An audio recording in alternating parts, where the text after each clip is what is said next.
kasi kami, si Akla, oh. Nakausap ko siya niyan, hindi niya ako pinapansin, nagse-cellphone lang. Ay, nagtantrums talaga ako sa SM. Pero hindi naman mahalata na ibang tao Hindi kami ganun, alam mo yung nagbubulungan kami na punyeta ko mamaya kapag uwi. Gusto may ginawa pa siya, hindi ko nagustuhan. Inuwian ko nga ulit. Natumbok na naman niya yung gigil ko talaga. Tapos binabanas niya pa ako lalo. Deadma ka sa akin. Kapag may ugali kasi yan si housemate na hindi ko talaga gusto, pinaparamdam ko talaga sa kanya. Tsaka pag hindi niya alam yung mali niya, hindi ko talaga siya papansinin. Habang naglalaba ko, sabi ko kay housemate, magtupi siya. Kasi kailangan ko din ng hanger. Ay, salamat. Nakapagtupi din for the first time. Hi people of the world! Today is August 21, 2024. Siyempre maglalaban na naman ako. Pagsasabayin ko na nga ng laba itong damit ni Aiden tsaka damit namin. May pupuntahan kasi kami ng mga ilang araw. Kaya babawasan ko na tong labahan ko. Kasi for sure pag uwi namin, puno na naman ng basket. Imbis magpahinga muna ako pagka uwi, isipin ko pa yung labada ko. Ayoko nga napupuno to. Habang naglalaba ko, sabi ko kay housemate, magtupi siya. Kasi kailangan ko din ng hanger.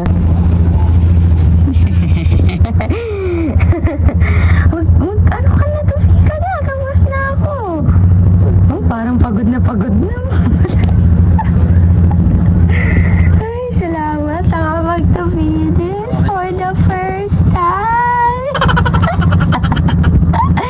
Marunong ka pala yan. Bagay sa'yo maganyan. Ay, salamat. Nabawasan din trabaho ko. Gusto mo ikaw na din maglaba? Dami ka kasi dami ko! Kulit niyo! Huh? Ay, siya!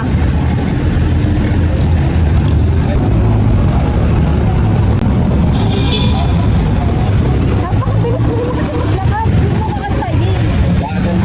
Mabagal ka lang. Lakad mo, takbo ko eh. Alam mo, walang kasamin.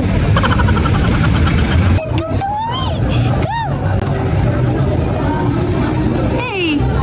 Go to mommy! Kaya.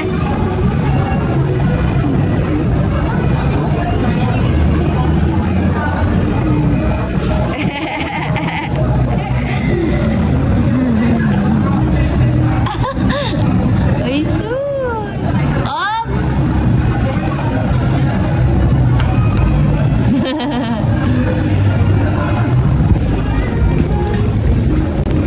Oh, stop the way. Daddy, stop. Oh.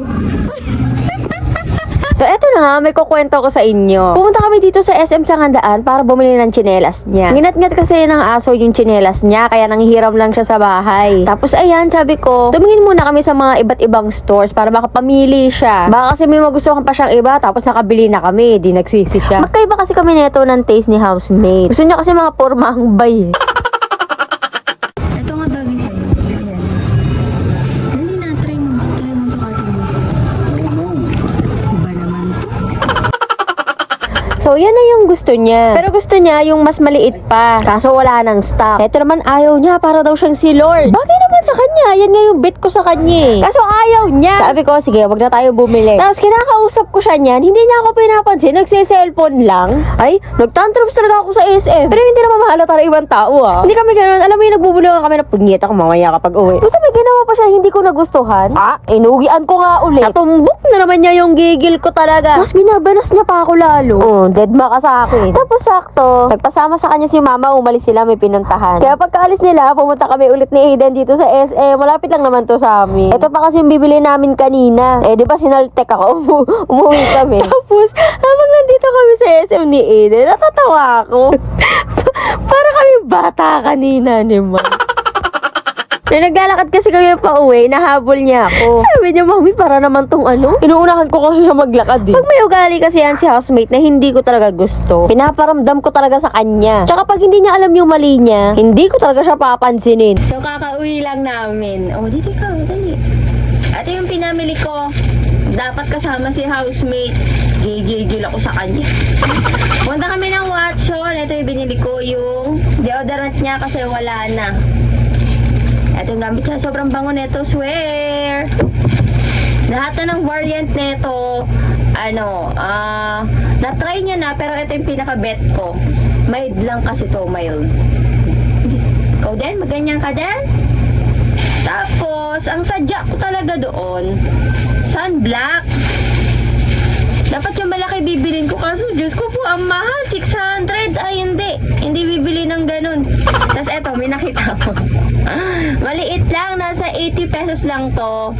Tapos, SPF 60 na siya. Tapos, 130 UVA protection na siya. Kaya ito na yung kinuha ko. Yung isa kasi parang nasa 80 protection lang eh. Syempre dito na tayo sa 130. This is Derm Plus pala. Ito naman para kay Aiden, Derm Plus din, moisturizing and sunscreen. Ano na to? SPF 80. 'Di ba? Usually kapag mga SPF nasa 50 lang ganyan. Oh, eto, pang kids talaga siya. Yan. So, aalis kasi kami, si Aklau. Nak, dito naman ikaw. So, aalis kasi kami. Oh, yan na, may clue na kayo. Kaya bumili ako neto. Abangan nyo kung kailan, ha?